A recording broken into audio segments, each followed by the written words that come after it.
चलिए दोस्तों, आज हम इस वीडियो में पीरियोडिक टेबल के पार्ट 2 को कवर करने वाले हैं। ठीक है, पार्ट 1 में हमने पीरियोडिक टेबल के कुछ गुण, आयनिक ऊर्जा,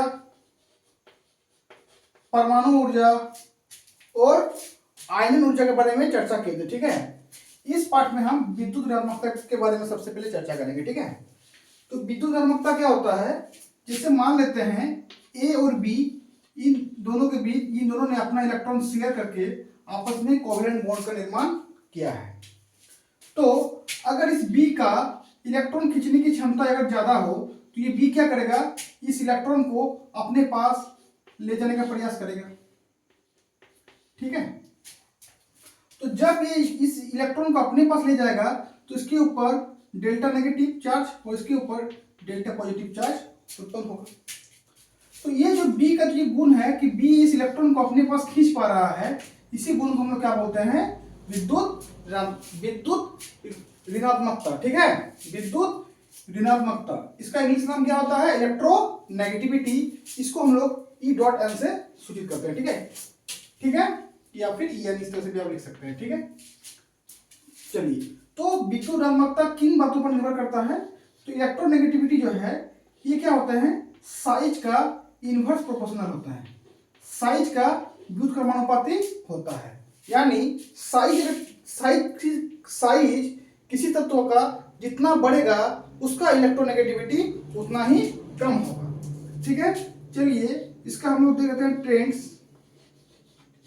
कहाँ देख लेते हैं? सबसे पहले समूह में। ठीक है, तो समूह में क्या होता है बताइए? तो जब समूह में हम ऊपर से नीचे आते हैं तो क्या होता है? साइज मेरा बढ़ता है, और अगर साइज बढ़ेगा तो इलेक्ट्रोनेगेटिविटी का मान कम होगा। तो समूह में टॉप टू बॉटम, ऊपर से नीचे आने पर टॉप टू बॉटम, इलेक्ट्रोनेगेटिविटी का मान क्या होगा? डिक्रीज हो जाएगा। ठीक है, क्या होगा? इलेक्ट्रोनेगेटिविटी का मान घटेगा। तो अगर हम बात करें इस फ्लोरीन, क्लोरीन, ब्रोमीन और आयोडीन की, तो सबसे कम इलेक्ट्रोनेगेटिविटी किसका होगा? तो ग्रुप में हम टॉप टू बॉटम यानी ऊपर से नीचे आ रहे हैं, तो साइज मेरा क्या हो रहा है? बढ़ रहा है, और साइज बढ़ रहा है तो इलेक्ट्रोनेगेटिविटी घट रहा है। तो सबसे कम इलेक्ट्रोनेगेटिविटी किसका होगा? आयोडीन का। और सबसे ज्यादा किसका होगा? जिसका साइज छोटा था, यानी फ्लोरीन का। ठीक है, इसी प्रकार हम लोग उसका ट्रेंड देख लेंगे आवर्त में। आवर्त में क्या होता है? तो जब हम आवर्त में बाएं से दाएं जाते हैं, left to right, left to right, तो जब हम आवर्त में बाएं से दाएं ओर जाते हैं तो क्या होता है? मेरा परमाणु त्रिज्या तत्व का घटता है, परमाणु त्रिज्या घटता है। तो अगर परमाणु त्रिज्या घटेगा, अगर परमाणु त्रिज्या यानी साइज अगर घटेगा तो इलेक्ट्रोनेगेटिविटी क्या होगा? हाई होगा। इसका मतलब क्या हो गया कि जब हम आवर्त में बाएं से दाईं ओर जाते हैं तो इलेक्ट्रोनेगेटिविटी क्या होता है? इंक्रीज होता है। क्या होता है? इलेक्ट्रोनेगेटिविटी इंक्रीज होता है। तो जब हम आवर्त में बाएं से दाईं ओर जाएंगे तो मेरा साइज घटेगा, इस कारण से इलेक्ट्रोनेगेटिविटी बढ़ेगा। इसे ध्यान दीजिए, कार्बन, नाइट्रोजन, ऑक्सीजन और फ्लोरीन में, ठीक है, फ्लोरीन में जब हम बाएं से दाएं जाएंगे तो साइज क्या होगा मेरा? साइज सबसे बड़ा किसका साइज होगा? कार्बन का, फिर नाइट्रोजन, फिर ऑक्सीजन, फिर फ्लोरीन। तो आयोनाइजेशन में क्या होगा? साइज का उल्टा, यानी कार्बन का साइज सबसे बड़ा, इसलिए कार्बन का इलेक्ट्रोनेगेटिविटी सबसे कम, फिर नाइट्रोजन, फिर ऑक्सीजन, फिर फ्लोरीन। तो किसका इलेक्ट्रोनेगेटिविटी सबसे ज्यादा होता है? तो याद रखिएगा, फ्लोरीन का इलेक्ट्रोनेगेटिविटी सबसे ज्यादा होता है। और सभी तत्वों में सबसे ज्यादा इलेक्ट्रोनेगेटिविटी किसका होता है? तो इसी फ्लोरीन का होता है। फ्लोरीन का इलेक्ट्रोनेगेटिविटी का मान, विद्युत ऋणात्मकता का मान सबसे ज्यादा होता है, सबसे हाई होता है। फ्लोरीन क्या होता है? High electronegativity element. ठीक है, इस बात को आप लोग ध्यान रखिएगा। चलिए इसको नोट कीजिए आप लोग।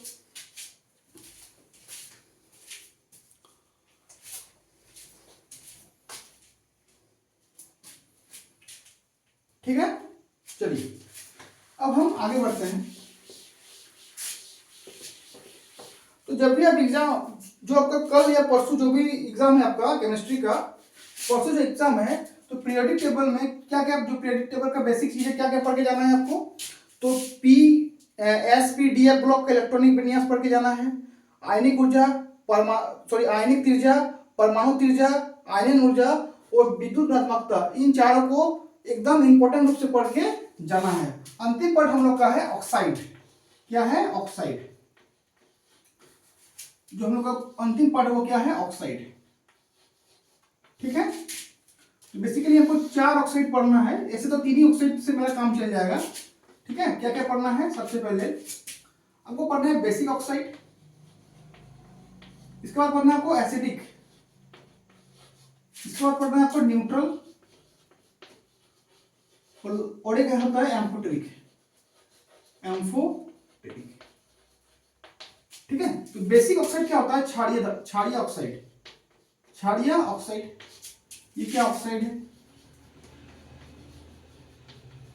तो क्षारीय ऑक्साइड क्या होता है?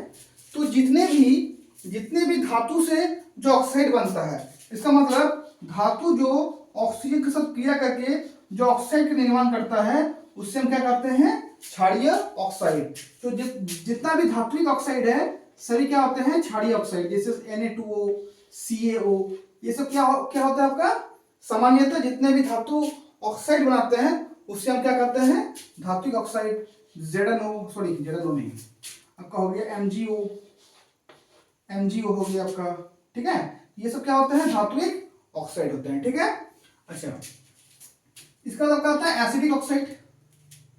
एसिडिक ऑक्साइड में क्या होते हैं? जितने भी अधातु ऑक्साइड बनाते हैं उससे हम क्या कहते हैं? Acidic oxide. उससे हम क्या कहते हैं? Acidic oxide. ठीक है, एग्जांपल के तौर पर हम लोग याद रखेंगे, तो जैसे सल्फर एक धातु है, ये ऑक्सीजन के साथ क्रिया करके क्या बनाएगा? Sulphur dioxide. तो एसिडिक ऑक्साइड में क्या क्या आते हैं? अम्लीय ऑक्साइड में SO2, SO3। ठीक है, ये सब क्या होते हैं? अम्लीय ऑक्साइड। ठीक है, अच्छा, अब न्यूट्रल ऑक्साइड, ये इंपॉर्टेंट है आपका। ठीक है, एग्जाम में अगर ऑक्साइड से सवाल आएगा तो इस टॉपिक से आपका सवाल आ सकता है, न्यूट्रल ऑक्साइड। ठीक है, तो क्या क्या न्यूट्रल ऑक्साइड होते हैं ध्यान दीजिएगा। तो जो सबसे इंपॉर्टेंट है CO क्या है? न्यूट्रल ऑक्साइड है। दूसरा कार्बन मोनोऑक्साइड, जिसको बोलते हैं कार्बन मोनोऑक्साइड। दूसरा आपका है NO, तीसरा आपका है N2O5। तो ये तीनों जब भी दिखाई दे तो ये क्या होगा? सॉरी, N2O5 आपका एसिडिक ऑक्साइड होता है। N2O, तो ये तीनों कहीं भी दिखाई दे तो आप मान के चलिएगा ये क्या होता है आपका? ये आपका होता है न्यूट्रल ऑक्साइड। चौथा जल भी होता है न्यूट्रल ऑक्साइड। ठीक है, चौथा क्या होता है? जल भी आपका न्यूट्रल ऑक्साइड होता है।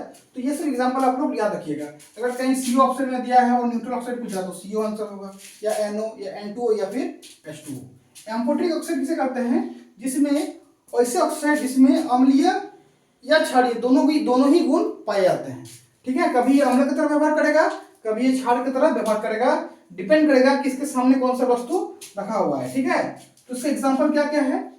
सिंपल एग्जांपल अगर याद रखिएगा तो Al से जो ऑक्साइड बनता है, ठीक है, या फिर ZnO से जो ऑक्साइड बनता है, ये सब क्या होगा आपका? Amphoteric oxide. ठीक है, चलिए इसको नोट कीजिए आप लोग।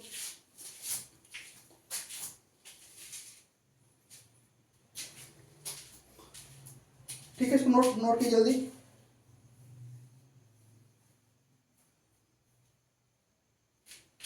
ठीक है, अच्छा, एम्फोटेरिक ऑक्साइड बहुत सारे धातु बनाते हैं। ठीक है, तो आपको जनरली 2 याद रखना है। मेन जो को ध्यान देना है, इस टॉपिक पर ज्यादा आपको ध्यान देना है। ठीक है, न्यूट्रल ऑक्साइड पे। ठीक है, न्यूट्रल ऑक्साइड से यहाँ पे ज्यादातर सवाल बनता है। ठीक, चलिए आगे बढ़ते हैं हम लोग। अगर एग्जाम में कभी आपको नामांकन के बारे में दे दिया कि 100 से, ठीक है, 100 से 118 में जो तत्व है इनका IUPAC नामांकन लिखिए, IUPAC नोमेनक्लेचर। तो कैसे करना है? तो सबसे पहले कुछ आपको चीज याद रखना है, जैसे 0 1 2 3 4 5 6 7 8। चलिए, एक के लिए होता है क्या?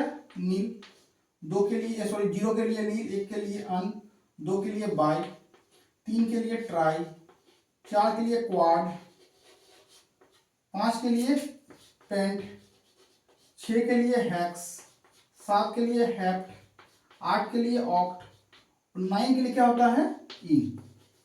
ठीक है, जैसे आपको मान लेते हैं कि अब कुछ तत्वों का हम लिखा देते हैं, बाद में आप लोग बना लीजिएगा।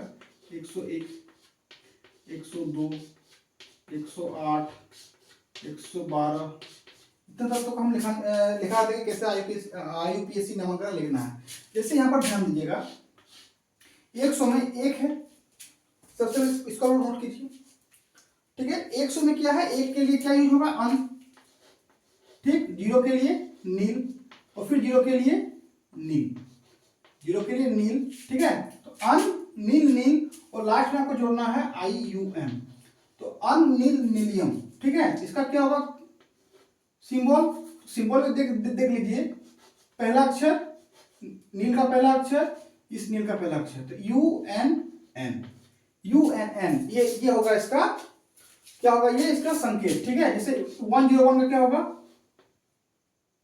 अन नील, तो एक साथ लिखना है। ठीक है, अन नील अन यम, यानी जो भी आपका ये है, 1 के लिए क्या यूज होगा अन, 0 के लिए नील, 1 के लिए अन। ठीक है, और लास्ट में आपको क्या टर्म जोड़ना है IUM, क्या जोड़ना है IUM। इसका क्या होगा यू, नील से N, फिर अन से U, ये आपका होगा। ठीक है, तो इसी तरह से सब करना है। इससे इसका क्या करना होगा अन बाई एम, UUB। इस तरह से आपको 100 से 108 तक का IUPAC नाम करने का, बनाने का ये कॉन्सेप्ट है। इसको एक बार को नोट कर लीजिए।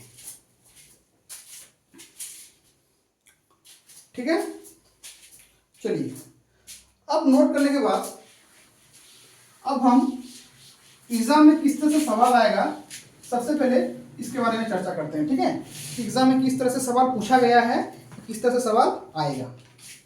जैसे पहला सवाल है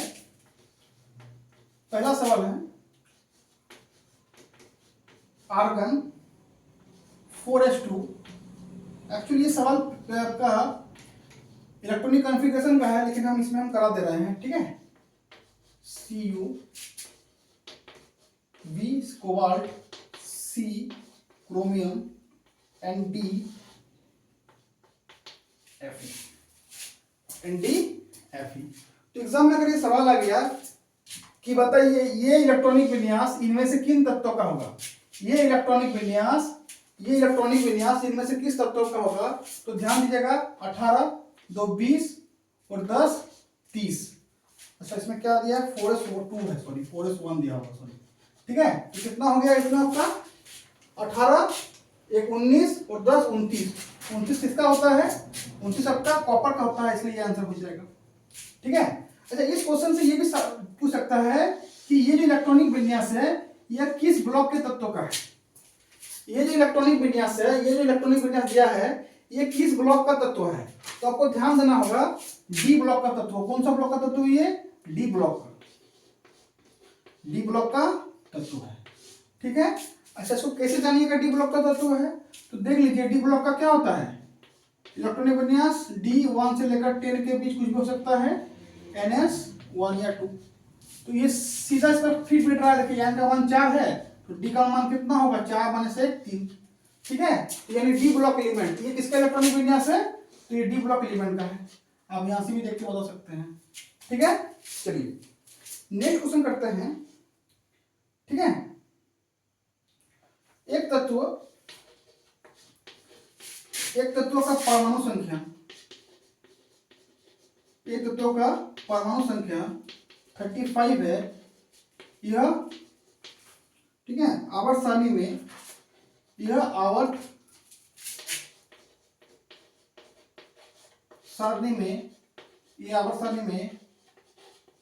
किस आवर्त में आएगा चलिए 35 है, सबसे पहले देखते हैं हम लोग इसका इलेक्ट्रॉनिक विन्यास 35 है ना इसका। तो इसका सबसे पहले क्या करना है इलेक्ट्रॉनिक विन्यास निकालना है। निकालिए 1s2 2s2 2p6 3s2 3p6, 4s2, 3d10, फिर 4p, कितना हो गया इसमें आपका 2 2 4 10 20 30 35, तो 4p5 हो गया। क्या हो गया आपका 4p5, यानी ये किस आवर्त में आ रहा है, अंतिम 4 में है ना, अंतिम इलेक्ट्रॉन कहाँ है 4 में है, ठीक है। p कहाँ पर है, p देखिए लास्ट ऑर्बिट यही ना है, 4 में है, इसलिए किस ब्लॉक में आएगा, तो ये सॉरी इसका आवर्त संख्या कितना होगा, आवर्त संख्या कितना होगा, ये 4, आवर्त संख्या कितना होगा इसका 4। तो अगर क्वेश्चन ये पूछ देता कि ये तत्व किस ब्लॉक में आएगा, तो किस ब्लॉक में आएगा, पी ब्लॉक में, किस ब्लॉक में आएगा इसका, और ब्लॉक अगर पूछ दिया तो ब्लॉक क्या होगा इसका पी, यानी ये पी ब्लॉक में आएगा, और आवर्त संख्या कितना होगा इसका 4 होगा, आवर्त संख्या कितना होगा 4। अगर इस क्वेश्चन को और थोड़ा मॉडिफाई कर दे कि यह किस समूह में आएगा, अगर आपको एग्जाम में ये पूछ दे कि यह किस समूह में आएगा, तो समूह कैसे निकालेंगे, देखिए यहां से हम लोग लास्ट, देखिए सबसे पहले लास्ट इस ऑर्बिट में है ना 4, सॉरी लास्ट सबसे कौन सा है मेरा, कहां लिखेंगे इसको मिटाते हैं, ठीक है। देखिए कैसे करना है, देखिए 4p6 4p5, तो ये आपका आवर्त बता दिया, ये क्या बता दिया आपका आवर्त, ठीक है। अच्छा ये बता दिया आपका ब्लॉक, और ये जो p5 है ये बताएगा आपका समूह p5। तो ध्यान दीजिएगा कितना होता है इसका p ब्लॉक का, p1 p2 p3 p4 p5 और p6 होता है। तो देखिए p1 कितना शुरू होता है 13 से, 14 15 16 17, यानी इसका समूह क्या होगा आपका 17, p5 किसमें आएगा 17 में। इस तरह से हम बता सकते हैं, ठीक है। अगर एग्जाम में आवर्त पूछ दिया तो आवर्त हम निकाल लेंगे, ब्लॉक पूछ दिया तो भी हम निकाल लेंगे, और समूह बोल दिया तो भी हम निकाल लेंगे, हमको सिर्फ लास्ट सबसे बड़ा इलेक्ट्रॉन को लेना है, ठीक है। चलिए इसको नोट कीजिए, जल्दी जल्दी नोट कीजिए, और भी क्वेश्चन हम लोग के पास है। चलिए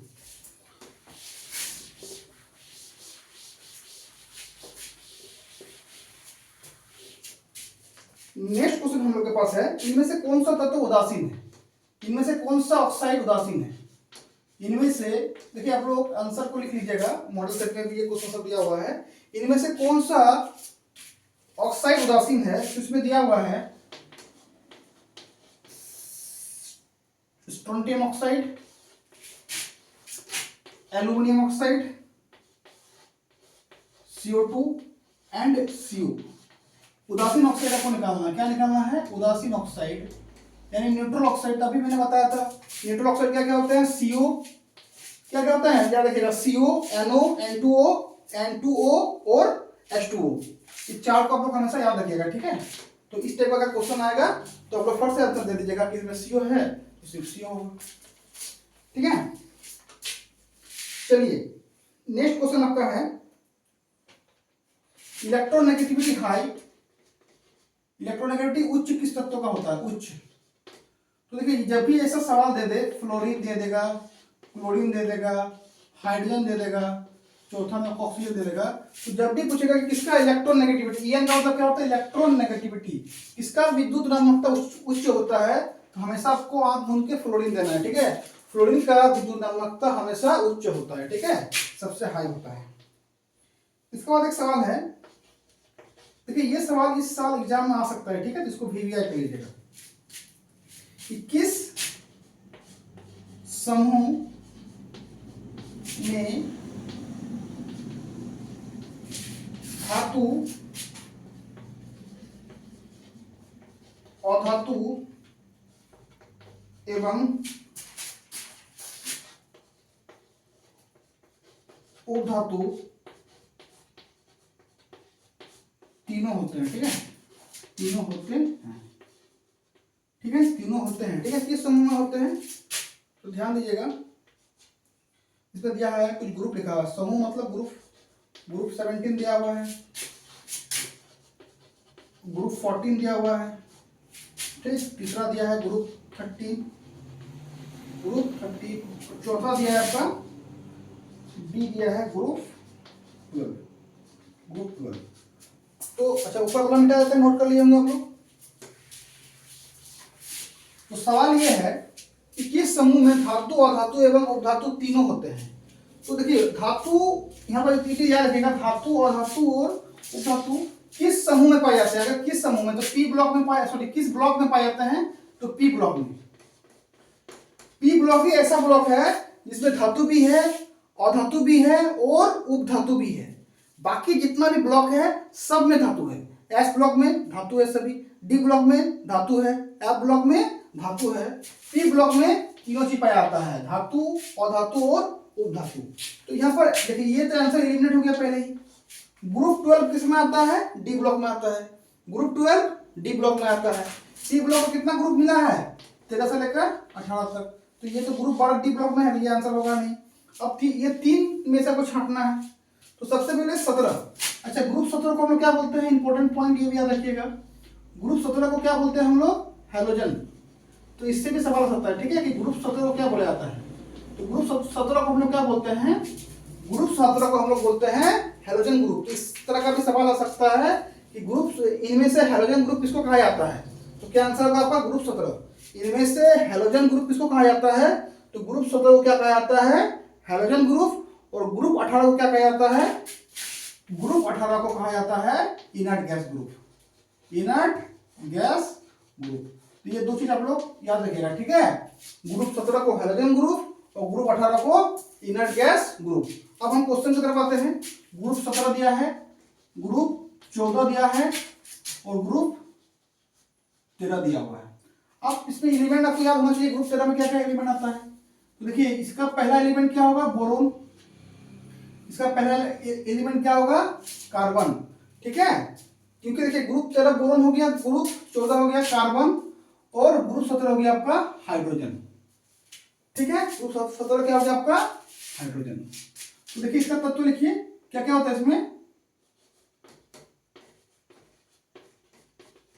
ये आपको पता होगा, ग्रुप 17 में ये कंपाउंड होते हैं, बैगन, आलू, गाजर, इन, थेला। ग्रुप 14 में क्या होते हैं? कहे, शिव जी, सुनो, पार्वती। ये आपका ट्रिक हो गया। और ग्रुप 17 में क्या होता है? ये तो आपको याद होना चाहिए, क्या क्या होते हैं? Fluorine, chlorine, bromine, iodine and एस्टेटिन, ये होते हैं। तो आप ध्यान दीजिए, इनमें से यहां तक ये देखिए फ्लोरीन से लेकर आयोडीन तक क्या है? सभी अधातु है और ये धातु है। तो इसमें सिर्फ क्या है? धातु और अधातु है, ये आंसर नहीं होगा। इसमें ध्यान दीजिए, ये अधातु, ये सभी धातु। तो इसमें भी क्या है? धातु और अधातु है। अब इसमें देखिए सिलिकॉन, आपको पता होगा सिलिकॉन क्या होता है आपका? सिलिकॉन क्या होता है? सिलिकॉन उपधातु होता है। कार्बन क्या होता है? अधातु होता है। तो इनमें देखिए तीनों चीज है, उपधातु, सॉरी अधातु, उपधातु और धातु। तो ग्रुप 13 एक ऐसा एलिमेंट है, ग्रुप 13 एक ऐसा समूह है, इसमें धातु, उपधातु और अधातु तीनों होते हैं। इस तरह से आप लोग या तो इसको डायरेक्ट याद कर लीजिए ग्रुप 13, या फिर आप इसके माध्यम से भी याद कर सकते हैं, ठीक है। जिनको ये सब आता है वो इसके माध्यम से याद कीजिएगा, जिनको ये सब अभी नहीं आता, याद किया हुआ नहीं है ये सब एलिमेंट, वो डायरेक्ट याद कीजिएगा कि किस ग्रुप में धातु, अधातु और उपधातु आते हैं। तो ग्रुप नंबर 13 में तीनों आते हैं, ठीक है। चलिए हम नेक्स्ट सवाल पर आते हैं। नेक्स्ट सवाल मेरा है, अच्छा, परमाणु त्रिज्या का सही क्रम लिखिए। परमाणु त्रिज्या का सही क्रम लिखिए। सही क्रम, परमाणु त्रिज्या का सही क्रम लिखिए। परमाणु त्रिज्या का सही क्रम लिखिए। कोई देखिए इसमें आंसर दिया हुआ, सॉरी ऑब्जेक्टिव दिया हुआ है, sodium, magnesium, aluminium and silicon.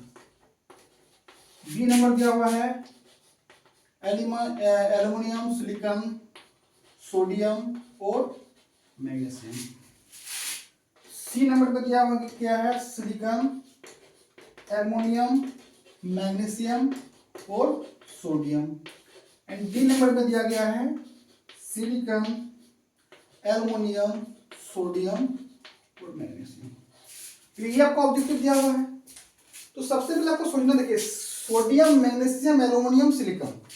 सबसे पहले सोडियम एक ही पीरियड में आता है, सोडियम, मैग्नीशियम, एल्युमिनियम और सिलिकॉन एक ही पीरियड में आता है।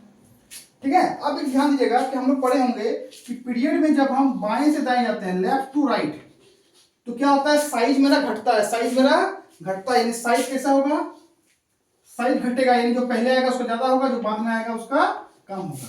तो आपका साइज कैसा होगा, तो परमाणु त्रिज्या भी क्या होगा, सबसे कम किसका होगा, जिसका साइज, एक याद रखिएगा, जिसका साइज ज्यादा है परमाणु त्रिज्या भी उसका ज्यादा होगा। अब तो ये आंसर का सही है। क्यों, क्योंकि ये चारों एक ही आवर्त में आते हैं और लेफ्ट टू राइट जाने पर परमाणु का साइज घटता है, इसलिए जो पहले आएगा उसका साइज ज्यादा होगा, तो उसका परमाणु त्रिज्या भी ज्यादा होगा। तो ये आपका आंसर हो जाएगा। ठीक है, चलिए इसको नोट कीजिए जल्दी।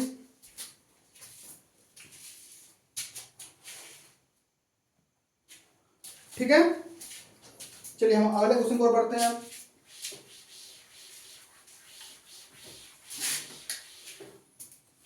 ठीक है, एक और देखिए, क्वेश्चन ये है कि FON और Cl में इलेक्ट्रोनेगेटिविटी या फिर इलेक्ट्रॉन लब्धि एनर्जी किसमें ज्यादा होगा। ठीक है, चलिए हम लिख लेते हैं, किस तत्व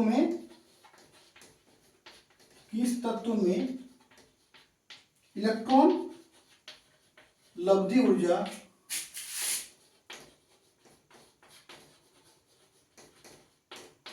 ज्यादा होगा। एक सवाल है आपका फ्लोरीन, दूसरा आपका है ऑक्सीजन, तीसरा है आपका सोडियम, चौथा आपका क्लोरीन। देखिए याद रखिएगा इलेक्ट्रॉन, ठीक है, इलेक्ट्रॉन लब्धि ऊर्जा ये क्या होते हैं, साइज के व्युत्क्रमानुपाती होते हैं। ठीक है, यानी साइज जितना बढ़ेगा ये उतना घटेगा, ये उतना घटेगा, और साइज जितना कम होगा इसका मान उतना ज्यादा होगा। तो हमको ये चेक करना है कि इन चारों में किसका साइज सबसे, जब ऊर्जा ज्यादा पूछा है, किसका साइज सबसे कम होगा। तो ध्यान दीजिए, नाइट्रोजन, ऑक्सीजन और फ्लोरीन क्या है, एक ही पीरियड में आता कि नहीं आता है। नाइट्रोजन, ऑक्सीजन और फ्लोरीन, देखिए जब भी ऐसे पूछेगा कि इलेक्ट्रॉन लब्धि ऊर्जा किसका ज्यादा होगा, तो हमको ये याद रखना है। ठीक है, कि इलेक्ट्रॉन लब्धि ऊर्जा साइज का व्युत्क्रमानुपाती होता है। यानी हमको ये चेक करना है कि ऊर्जा ज्यादा पूछा है, तो हमको ये चेक करना है कि किसका साइज कम है। जिसका साइज कम होगा उसका इलेक्ट्रॉन लब्धि ऊर्जा ज्यादा होगा। देखिए ये एक ही पीरियड में आता है और एफ के नीचे सीएल आता है, एफ के नीचे क्या आता है, सीएल आता है। तो करना क्या है कि जब हम लेफ्ट से राइट की ओर बढ़ते हैं, लेफ्ट टू राइट, तो मेरा क्या होता है, साइज घटता है। साइज क्या होता है, घटता है। तो इन तीनों में सबसे छोटा कौन हो गया, फ्लोरीन हो गया। अब बात आते हैं फ्लोरीन और क्लोरीन की। तो सबसे छोटा कौन हो गया, फ्लोरीन का। अब सबसे छोटा कौन हो गया, फ्लोरीन। अब बात किस पर आएगा, फ्लोरीन और क्लोरीन का। तो ऊपर से नीचे आएंगे तो क्या होगा, साइज बढ़ेगा। ऊपर से नीचे आएंगे तो साइज बढ़ेगा। इस कंडीशन में भी फ्लोरीन क्या है, छोटा है। तो सबसे छोटा इन चारों में कौन है, फ्लोरीन है। तो इसका इलेक्ट्रॉन लब्धि एनर्जी क्या होगा, सबसे ज्यादा होगा। चलिए इसको भी नोट कर लीजिए हम लोग। ये भी क्वेश्चन इंपॉर्टेंट है। ठीक है, ये भी क्वेश्चन इंपॉर्टेंट है। चलिए नोट कीजिए जल्दी इसको।